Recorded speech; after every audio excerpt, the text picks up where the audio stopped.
the late game out, just because he can lock down so many different important heroes in team fights. That's also a big deal. And initiation on a fullback. Oh, the arrow does still land. He's trying to save him here. The lead seat's going to go out. It's a little bit of heal, but it's not enough. First blood does go the way of Whitebeard, but he loses his life in exchange on him, slowing up with the lead seed.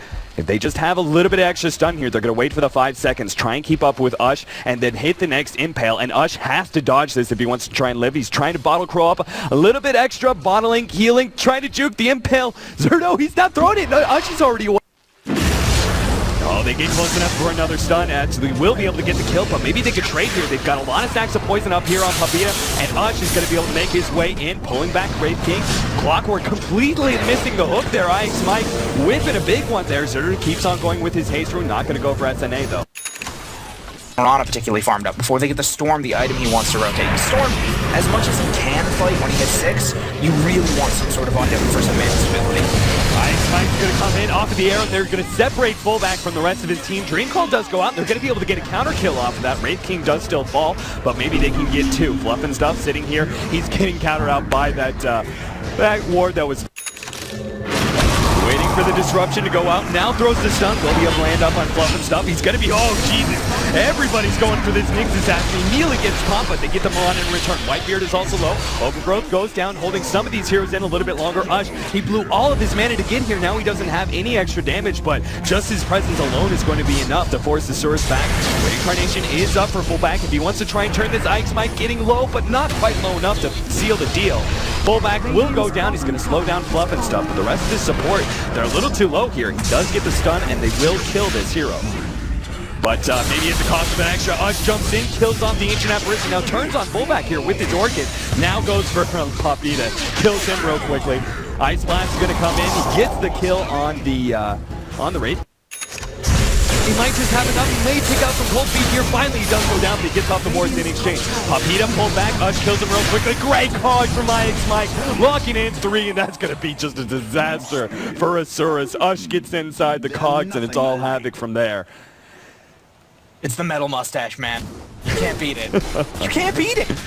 I think that's what Nahaz gave us at the start of the game. He's like 19-1 or something on this hero recently. He's an absolutely ridiculous Clockwork player. He dominates with this hero constantly. And he's just shown it. A 3-man cog, that's so completely ridiculous to pull off. Anyone who hasn't played Clockwork a lot, it's incredibly hard to get even 2 heroes in there just because the way it kind of decides whether it's going to pull a hero in or push them is very, very nuanced. I mean, there's a lot of awkward positioning where it's hard to get more than 1 hero. Getting 3 in such a key position like that and then Ush just zipping in and annihilating them, that's a Clockwork master right there. It really is, and on top of the pipe he already has.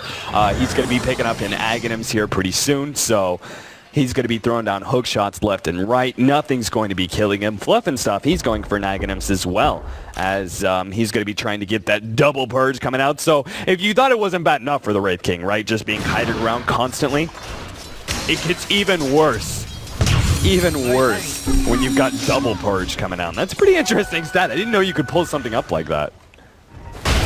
Well, Nahaz is just a master. He can do anything. Really I don't know how he does it, because I've looked on Dota and I've looked at some of these resources. I'm like, I can find some of these stats, but you amaze me sometimes. Well, that's going to be another Aegis. Picked up by Ush, not a big surprise, just because it means he can just jump in and pretty much guarantee 2 kills. Like, normally you would say, oh, like an Aegis, it means he can trade himself or somebody else on the enemy team. But Ush is so big right now with an Orchid and a BKB that he can jump in, probably kill 2 heroes before he goes down. And then comes right back up at a huge advantage. DDX here is going to get caught out by the Orchid. Couldn't leap away in time, and that kind of concentrated damage coming out from the Storm Spirit. DDX, like early on, the puck is good versus the Storm Spirit, but once you get to this point in time, normally it's after the Orchid, but it gets even worse once you have a second item on the Storm Spirit, whether it's some sort of stat item like a Bloodstone or a big magic immunity item like BKB. Either one makes it so difficult for a Puck because he just doesn't really grow into damage like a Storm Spirit does. Like a Puck, you have your flat amount of damage. The only upgrade you're getting after you've maxed out your Orb and your Silence is Dream Coil, which is an extra 50 damage when you break it, and an extra 50 damage when you lay it down. So it's just like, it's nothing.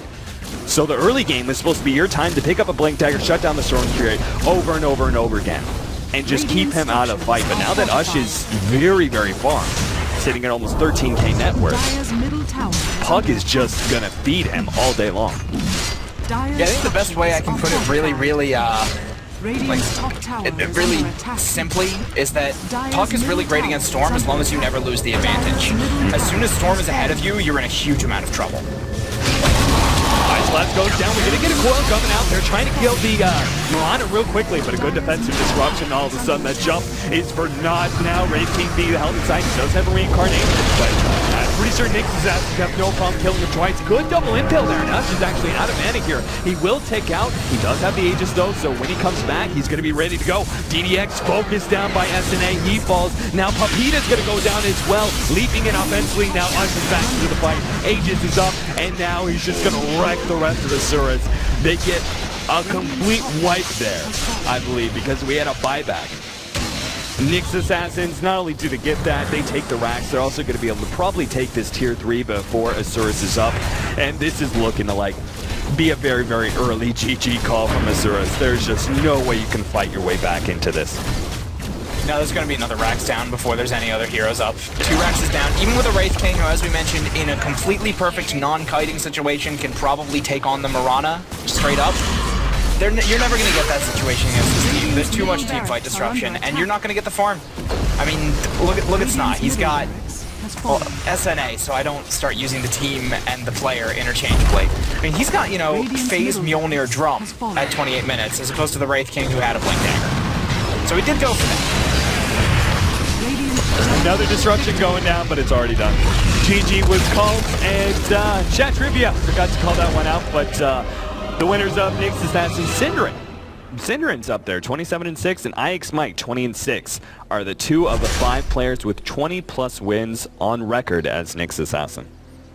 Surprised to see Synderen up there. Forgot he played so much Nyx Assassin.